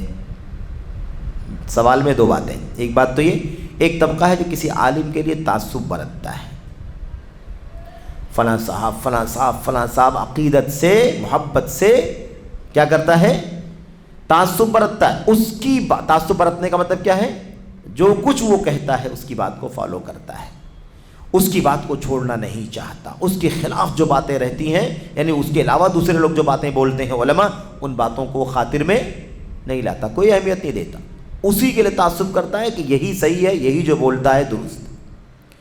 اچھا، اور دوسرا طبقہ ہے جو اسے دیوار پر دے مارتا ہے، یعنی تعصب نہیں برتتا اس کے لیے، اور کیا کرتا ہے، اور علماء اور ائمہ کی رہنمائی کو بالکل خاطر میں نہیں لاتا۔ ٹھیک ہے بھائی، علماء سمجھائیں گے، بتائیں گے، بجھائیں گے، کچھ نہیں، کچھ بھی نہیں، ہم ان کی نہیں مانتے، ان کی بات کو دے مارتا ہے۔ اب دو الگ الگ راستے ہو گئے۔ ایک طبقہ تو مولویوں اور علماء اور پیروں کے چکر میں اتنا متعصب ہے کہ اس کی بات کو حق مانتا ہے، اس کے علاوہ کوئی بھی ہو سب کو غلط مانتا ہے، ماننے کو تیار نہیں۔ اور ایک طبقہ ہے جو کہتا ہے کیا علماء، کچھ نہیں، علماء کی کوئی ضرورت نہیں۔ ان کو کیا کرتا ہے، ان کی رہنمائی کو خاطر میں لاتا ہی نہیں ہے، نہیں چاہیے، ہمیں نہیں چاہیے۔ تو اب دو طبقہ، ایک طبقہ اتنا پیچھے پڑتا ہے کہ تعصب کرتا، اور ایک طبقہ اتنی نفرت کرتا ہے کہ ان کو پوچھنا بھی نہیں چاہتا، علماء سے کوئی تعلق نہیں ان کا۔ ایسے لوگوں کے بارے میں اس سلسلے میں آپ کی کیا نصیحت ہے؟ اچھا، یہ تو سوال ہم نے شروع کر دیا، ہم نے کہا تھا کہ ایک حاشیہ، اس سے پہلے والے سوال کے اخیر میں جو بات شیخ نے بیان فرمائی ہے کہ ہمیں چاہیے کہ ہم کیا کریں، ہم پر واجب ہے کہ ہم لوگوں کو خیر و بھلائی پہنچائیں۔ اس پر شیخ نے حاشیے میں کہا تھا یہ بات محض ہمیں اللہ کی عطا کردہ نعمت، جو اللہ نے ہمیں توحید یعنی صحیح عقیدے، نمونہ سلف علماء ربانی اور شریعت الہی کے مطابق فیصلہ کرنے والے حکمرانوں کی نعمت سے نوازا ہے، اس کی تحدیث نعمت کے طور پر ہے۔ یعنی کیا مطلب، جو بات ہم کہہ رہے ہیں کہ ہماری ذمہ داری ہے کہ ہم لوگوں کو بھلائی پہنچائیں، یہ کیوں کہہ رہے ہیں؟ اس لیے کہہ رہے ہیں کہ اللہ تعالیٰ کی نعمت ہے۔ دو باتیں بڑی اہم بیان کی۔ ایک نعمت اللہ تعالیٰ کی یہ ہے کہ اللہ تعالیٰ نے ہمیں بہت اچھے علماء عطا فرمائے ہیں، اور دوسرا کیا فرمایا، ہمارے ملک کا جو حاکم ہے، جو ولی امر ہے، وہ بھی اسی راہ پر چلنے والا ہے، اللہ تبارک و تعالیٰ کے حکم کے مطابق فیصلہ کرنے والے حکمران ہیں۔ ان دونوں کی نعمتیں ہمارے اوپر ہیں، اور اسی نعمت کے اظہار کے طور پر یہ بات کہی جا رہی ہے۔ اور کیا کہا، جنہوں نے اللہ کی کتاب اور اس کے رسول صلی اللہ علیہ وسلم کی سنت کو اپنا مصدر اور سرچشمہ بنایا ہے، وضعی قوانین کو اپنا مصدر نہیں بنایا ہے۔ ہمیں علماء ملے ہیں، اچھے سچے منہج کے پختہ علماء ملے ہیں، اور دوسری چیز ہمیں ایسے حکمران ملے ہیں، ایسے حکمران ہم کو ملے ہیں جو حکمران کتاب و سنت اور شریعت کے مطابق فیصلہ کرتے ہیں، وضعی قوانین یعنی لوگوں کے بنائے ہوئے کانسٹیٹیوشن کے مطابق فیصلہ نہیں کرتے ہیں۔ بھئی ایک تو اللہ کی کتاب اور قرآن، اللہ کی کتاب قرآن اور نبی کی سنت کا کانسٹیٹیوشن ہے، اور ایک کیا ہے، ایک فلاں نے تیار کیا، ایک فلاں نے تیار کیا، فلاں نے تیار کیا، جیسے ہمارے ملک کا قانون ڈاکٹر امبیڈکر نے بنایا مثال کے طور پر۔ تو اب اللہ تبارک و تعالیٰ کے قانون سے فیصلہ کرنے والے حکمران موجود ہیں، دنیا کے لوگوں کے بنائے ہوئے قانون کو فالو نہیں کرنے والے حکمران ہیں۔ یہ حکمران ایسے اور ہمارے اچھے علماء، یہ ہمارے لیے بہت بڑی نعمت۔ یہ شیخ نے یہاں پر یہ بات کہی تھی۔ اچھا، تم اگلا سوال جو تھا وہ یہ تھا کہ لوگوں کے دو طبقے ہیں، ایک طبقہ علماء کے حق میں تعصب کرتا ہے، آنکھ بند کر کے ساری باتوں کو مانتا ہے، اندھی تقلید کرتا ہے، اور ایک طبقہ کیسا ہے جو علماء کو کچھ سمجھتا ہی نہیں ہے، سب منمانی کرتا ہے۔ ٹھیک ہے، تو الگ الگ ہو گیا نا، ایک افراد اور ایک تفرید، ایک علماء کے مقام کو مانتا ہی نہیں، اور ایک علماء کے مقام کو اتنا مانتا ہے کہ جس کو فالو کرتا ہے اس کو چھوڑنا نہیں چاہتا۔ ان لوگوں کو کیا نصیحت ہے؟ جی ہاں، شیخ جواب میں کہتے ہیں جی ہاں، یہ دونوں طبقے دو مخالف سمتوں میں ہیں۔ یہ دونوں طبقے کہاں ہیں؟ دو مخالف سمتوں میں، ایک ادھر اور ایک ادھر، ایسا ہے۔ اچھا جناب، ان میں سے کچھ لوگ تقلید میں غلو کرتے ہیں، یہاں تک کہ لوگوں کی رائےوں کے لیے تعصب کرتے ہیں۔ تقلید میں غلو، اتنی تقلید کہ اس کی رائے کے لیے تعصب، جو میرے عالم کی، جو میرے امام کی، جو میرے پیر صاحب کی بات ہے، جو انہوں نے کہا ہے، بس میں اسی رائے پر چلوں گا، اس کے علاوہ کسی اور رائے پر نہیں جاؤں گا، کچھ بھی ہو جائے، دنیا ادھر سے ادھر ہو جائے، میں حنفی ہوں تو حنفی ہی رہوں گا، شافعی ہوں تو شافعی رہوں گا، مالکی ہوں تو مالکی رہوں گا، حنبلی ہی تو ہوں تو حنبلی ہی رہوں گا۔ شیخ کیا کہہ رہے ہیں یہ طبقہ کچھ لوگ تقلید میں غلو کرتے ہیں، یہاں تک کہ لوگوں کی رائوں، علماء کی رائے، اماموں کی رائے، جو ان کی رائے اس کے لیے تعصب کرتے ہیں، اگرچہ وہ دلیل کے خلاف ہو، دلیل کے خلاف ہے، لیکن تعصب اتنا ہے کہ اس کو نہیں چھوڑے گا وہ۔ ایک طبقہ ایسا کہتے ہیں یہ امر مذموم ہے، بسا اوقات کفر تک بھی لے جا سکتا ہے، استغفر اللہ، بسا اوقات کفر تک بھی لے جا سکتا ہے۔ اس حوالے سے کچھ تفصیل اور پیاری باتیں انشاءاللہ اس کتاب کے ختم ہو جانے کے بعد، اخیر میں اس کے بعد نیا جب سیشن شروع کیا جائے گا تو منہج سے متعلق ایک اہم کتاب زیر درس ہوگی انشاءاللہ تبارک و تعالی۔ اس میں یہ بات آئے گی کہ تقلید کے سلسلے میں کس حد تک لوگ چلے گئے ہیں، تقلید میں کس حد تک لوگ چلے گئے ہیں، حد درجہ پستی تک چلے گئے ہیں لوگ۔ اور افسوس کے ساتھ کہنا پڑتا ہے کہ بعض نام اچھے ائمہ اور علماء کی بھی اس فہرست میں آتے ہیں۔ اس کا مطلب نکلتا ہے کہ معصوم وہ ہے جسے اللہ معصوم بنا دے، ورنہ بڑے بڑے لوگوں سے اس طرح کی چوک ہوئی ہے۔ خیر وہ باتیں آئیں گی، یہاں پر ہم نے کیا پڑھنا ہے، یہ ہے کہ یہ امر مذموم ہے، یعنی کیا مطلب، تقلید کرنا، تعصب کرنا، جو کہہ دیا ہمارے عالم نے، امام نے، پیر نے، اس کو نہیں چھوڑنا ہے، یہ تو بہت قابل مذمت بری بات ہے، بسا اوقات کفر تک بھی لے جا سکتا ہے۔ ابھی یہ جو حاشیہ لگا ہے نا، کفر تک بھی لے جا سکتا ہے، یہ آگے انشاءاللہ ہم لوگ سوال کا جواب پڑھنے کے بعد اسے پڑھیں گے۔ جواب اب اگلا دوسرا طبقہ کیا ہے، یہ تو ایک طبقہ ہو گیا مقلدین کا، تعصب کرنے والوں کا۔ دوسرا طبقہ جو علماء کے اقوال کو بالکلیہ ٹھکراتا ہے، ان سے استفادہ نہیں کرتا اگرچہ کتاب و سنت کے موافق بھی ہوں، وہ اپنے اماموں کو نہیں چھوڑتا چاہے کتاب و سنت کے خلاف ہو، اور یہ علماء کو نہیں مانتا چاہے علماء کی وہ باتیں اللہ کی کتاب کے مطابق ہوں، تب بھی نہیں مانتا۔ پہلا طبقہ افراط یعنی حد سے تجاوز کا شکار ہے، اور دوسرا طبقہ کوتاہی کا شکار ہے۔ جو علماء کو ہی سب کچھ سمجھتا ہے وہ افراط، اور جو علماء کو کچھ نہیں سمجھتا وہ تفرید کا شکار ہے۔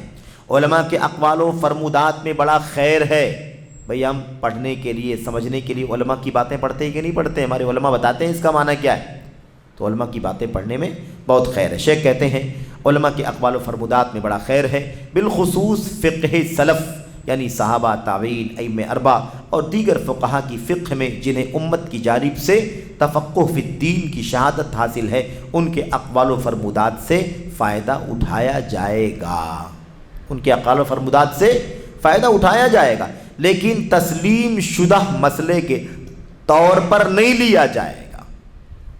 کیا ہے بھائی راستہ، کیا ہے صحیح راستہ؟ شیخ صالح فوزان فرماتے ہیں کہ دیکھو علماء کی باتوں میں، علماء کے اقوال میں بڑا خیر ہے، علماء کی باتوں کو پڑھ کر کے ہم حدیث کو سمجھیں گے، قرآن کو سمجھیں گے، اس میں کوئی شک نہیں ہے کہ علماء کے علم سے فائدہ اٹھائیں گے، لیکن فائدہ ہی اٹھائیں گے، ان کی بات کو فائنل کر کے نہیں چلیں گے۔ تو آنکھ بند کر کے کسی کی بات کو سن لینا اور اس کو فائنل بنا دینا یہ درست نہیں ہے۔ صاف لفظوں میں کہہ رہے ہیں تسلیم شدہ مسئلے کے طور پر نہیں لیا جائے گا کہ جو کہہ دیا اس عالم نے اب یہی مسئلہ مسلم ہے، اس کے آگے پیچھے نہیں ہو سکتا، ایسے نہیں لیا جائے گا۔ بلکہ کیسے لیا جائے گا؟ اگر ہمیں معلوم ہو جائے کہ ان کا قول دلیل کے خلاف ہے تو ہمیں دلیل لینے کا حکم ہے، اس کی بات چھوڑ دینے کا حکم ہے۔ تقلید کی حقیقت کیا ہے؟ بے دلیل بات ماننے کا نام تقلید ہے۔ ہماری ذمہ داری کیا ہے؟ ہماری ذمہ داری ہے کہ علماء سے فائدہ اٹھائیں، علماء کے علم سے فائدہ اٹھائیں، لیکن جو باتیں کتاب و سنت کے مطابق ہوں اسی کو لیں۔ بقیہ اگر ان کی باتیں کتاب و سنت کے مطابق نہ ہوں تو اسے نہیں لینا ہے۔ یہ بات اچھی طرح سے ہمیں شیخ صالح فوزان حافظ اللہ سمجھا رہے ہیں۔ ہاں اگر وہ قول کتاب و سنت کی دلیل کے خلاف نہ ہو، اگر وہ قول کتاب و سنت کے خلاف دلیل کے خلاف نہ ہو تو ہمیں اسے لینے اور ماننے میں کوئی حرج نہیں، لے سکتے ہیں ہم، کیونکہ وہ کتاب و سنت کے خلاف نہیں ہے۔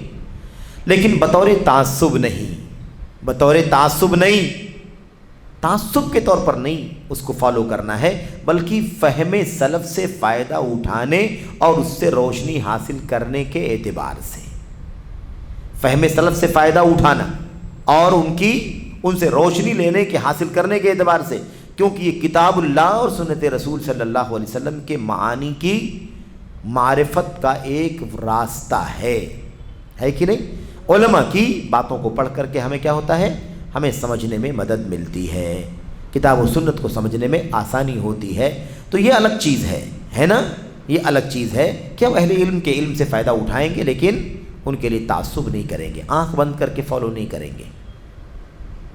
آگے کہتے ہیں شیخ، یہی حق اور درمیانی بات ہے کہ ہم علماء و فقہا کی جو باتیں کتاب و سنت کی دلیل کے مطابق ہوں گی اسے لیں گے، علماء کی جو باتیں کتاب و سنت کی دلیل کے مطابق ہوں گی اسے ہم لیں گے، اور جو اس کے خلاف ہوں گی چھوڑ دیں گے، اور علماء کی غلطیوں میں انہیں معذور سمجھتے ہوئے ان کی عزت و احترام کریں گے۔ امام صاحب سے غلطی ہو گئی ہوگی، دلیل یہ کہتی ہے اس لیے ہم یہ مانیں گے، امام صاحب کو اللہ تعالیٰ معاف فرمائے، عالم صاحب کو، بزرگ کو اللہ تبارک و تعالیٰ معاف فرمائے۔ یہ اصل میں طریقہ ہوتا ہے، ہمیں ان کی عزت کرنا ہے، ہمیں ان کا احترام کرنا ہے، تنقیص اور ناقدری نہیں کرنی ہے۔ یعنی ایسا نہیں ہے کہ کسی عالم کی تنقیص کی جائے، اس کی عیب جوئی کی جائے، اس کی برائی کی جائے، یہ کرنا درست نہیں ہے۔ اچھا، رسول گرامی صلی اللہ علیہ وسلم نے فرمایا، کیا کہا؟ ساتھ میں آگے کیا کہا؟ ان کی تنقیص اور ناقدری نہیں کریں گے۔ اللہ کے نبی نے بڑا پیارا قاعدہ بیان فرمایا ہے۔ اللہ کے نبی فرماتے ہیں، اذا حکم الحاکم فاجتہد ثم اصاب فلہ اجران واذا حکم فاجتہد ثم اخطأ فلہ اجر واحد۔ اللہ کے نبی نے فرمایا، اگر حاکم فیصلہ کر دے، اب حاکم کی بات ہے تو بدرجہ اولا قاضی، عالم، مفتی سب اس کے اندر شامل ہیں، جب کوئی فیصلہ کرے اور اجتہاد سے کرے، اس کا اجتہاد درست ہو جائے تو اسے دوہرا اجر ملے گا۔ کیا ملے گا اسے؟ ایک اجتہاد کرنے کا اجر اور ایک صحیح اجتہاد کر لینے کا اجر، یہ دو ثواب ملیں گے۔ اور اگر فیصلہ کرے اور اجتہاد کرے اور اس میں غلطی ہو جائے، غلطی کر جائے، تو اسے ایک ثواب ملے گا۔ محنت تو کیا نا، اجتہاد تو کیا، یہ اور بات ہے کہ اجتہاد صحیح نہیں ہوا، صحیح ہو گیا تو اور اچھی بات ہے کہ نہیں؟ دوہرا اجر ہے۔ اور اگر صحیح نہیں ہوا تو بھی ایک اجر تو ہے اجتہاد کرنے کا، ٹھیک ہے؟ غلط اجتہاد ہوا ہے، اس پر کوئی گرفت نہیں ہے، یہ اللہ تبارک و تعالیٰ کا نظام ہے۔ تو صاحب بتا دیا نا اللہ کے نبی علیہ السلام نے کہ بھائی علماء کا احترام کرنا ہے، لیکن ان کی باتوں کو آنکھ بند کر کے نہیں لینا ہے، اور علماء کو ٹھکرانا نہیں ہے، بلکہ ان کے علم سے فائدہ اٹھانا ہے۔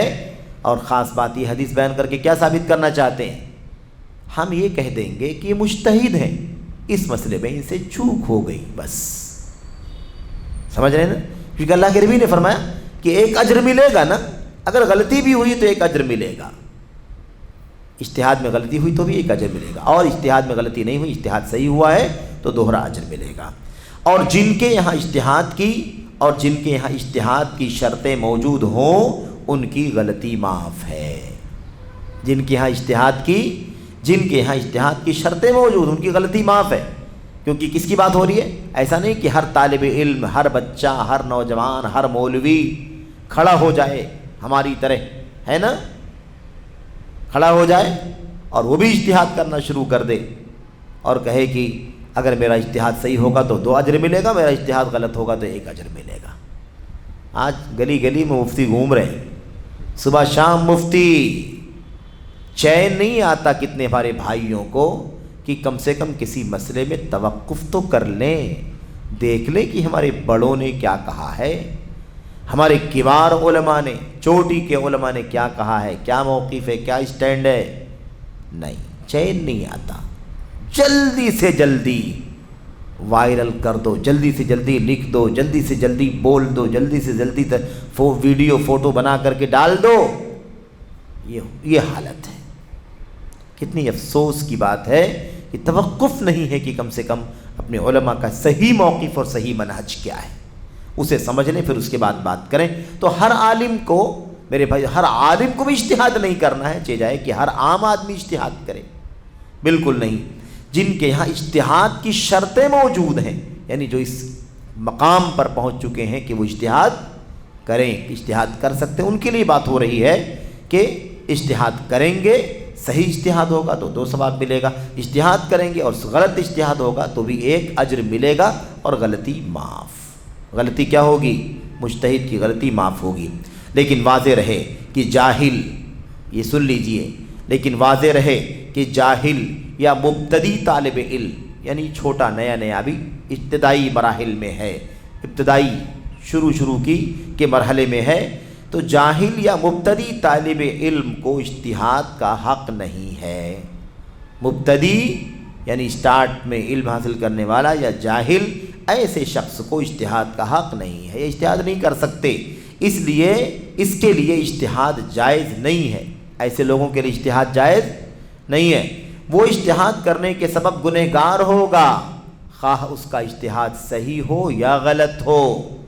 یہ بھی نکتہ سمجھنا۔ لوگ کہتے ہیں میں مجتہد تو نہیں ہوں لیکن میں اس مسئلے میں یہ موقف رکھتا ہوں۔ اگر کوئی آدمی فتویٰ دے دے اور اس کا فتویٰ صحیح نکل جائے، اجتہاد کرے اور اجتہاد صحیح نکل جائے، تو صحیح نکل جانے کی بنیاد پر اسے اجر نہیں ملے گا، بلکہ وہ اجتہاد کرنے کی طاقت نہیں رکھتا پھر بھی اجتہاد کرتا ہے، اس لیے اسے گناہ ملے گا چاہے وہ مسئلہ صحیح بھی ہو گیا ہو۔ سمجھ رہے ہیں نا؟ ایک آدمی اجتہاد کر رہا ہے، اجتہاد کے لائق نہیں ہے، وہ اجتہاد کے لائق نہیں ہے لیکن اجتہاد کر رہا ہے، اجتہاد کیا اس نے اور اجتہاد صحیح نکل گیا، صحیح نکل گیا اجتہاد، تو کیا کہا جائے گا بھائی؟ کیا کہا جائے گا کہ ٹھیک کیا اس نے؟ کہا جائے گا ٹھیک نہیں کیا۔ کیوں؟ اس لیے کہ مبتدی ہے، جاہل ہے، لا علم ہے، کمزور ہے، معمولی معلومات رکھنے والا ہے، ٹھیک ہے، اور وہ کیا کر رہا ہے؟ اجتہاد کر رہا ہے۔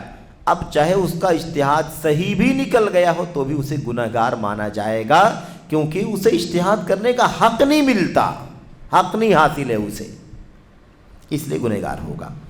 بہرحال یہ بات سمجھیں۔ اچھا کیا فرمایا؟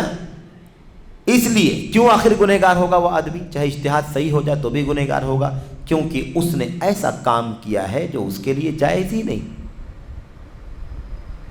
تو اجتہاد کرنے سے، جب اجتہاد کرنے کی گنجائش نہیں ہے اور اجتہاد کر رہا ہے تو غلط کر رہا ہے، اگر کوئی بات صحیح بھی نکل جائے تب بھی اس کا اعتبار نہیں ہے۔ یہ خاص طور پر یہ بات ہے۔ یہاں پر یہ بات ختم ہوئی ہے، ایک حاشیہ ہے صرف اور صرف 2-3 لائن کا، وہ پڑھ لیں۔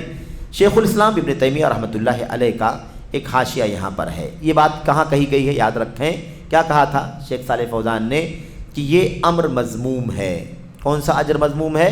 یعنی کوئی آدمی کسی کی اندھی تقلید کرے، تعصب کرے، قرآن و سنت کی دلیلوں کو نہ دیکھے، آنکھ بند کر کے کسی کو فالو کرے، تو یہ بہت قابل مذمت ہے۔ اندھی تقلید کیا ہے؟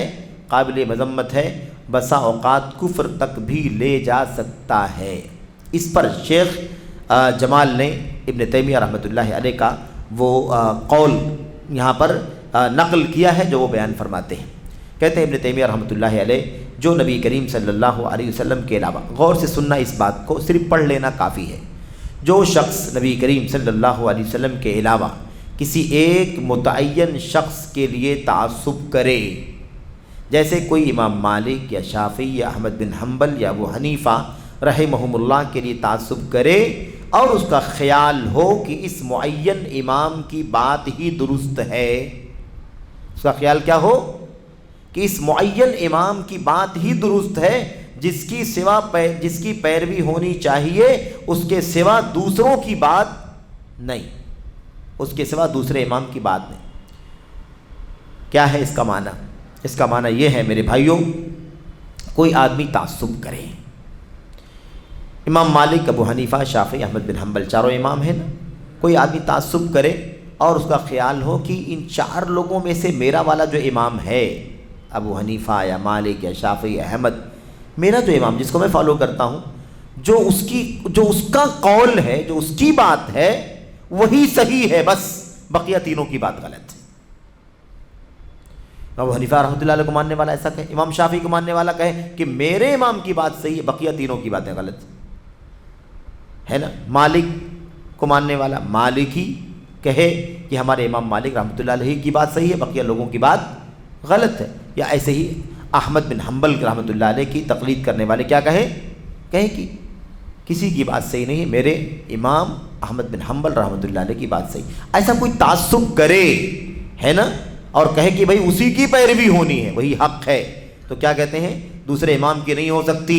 تو شیخ کہتے ہیں شیخ الاسلام ابن تیمیہ رحمۃ اللہ علیہ، تو ایسا کرنے والا شخص جاہل گمراہ ہوگا بلکہ کافر بھی ہو سکتا ہے۔ اللہ اکبر۔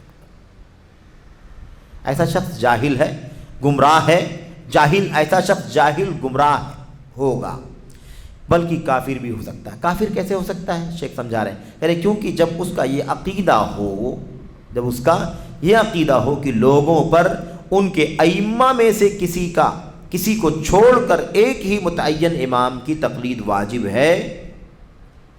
دیکھا آپ نے کیا عقیدہ ہو اس کا یہ عقیدہ ہو کہ لوگوں پر ان ائمہ میں سے دیگر کو چھوڑ کر کسی ایک متعین امام ہی کی تقلید واجب ہے، اتباع واجب ہے، تو لازم ہے کہ اس سے توبہ کرائی جائے۔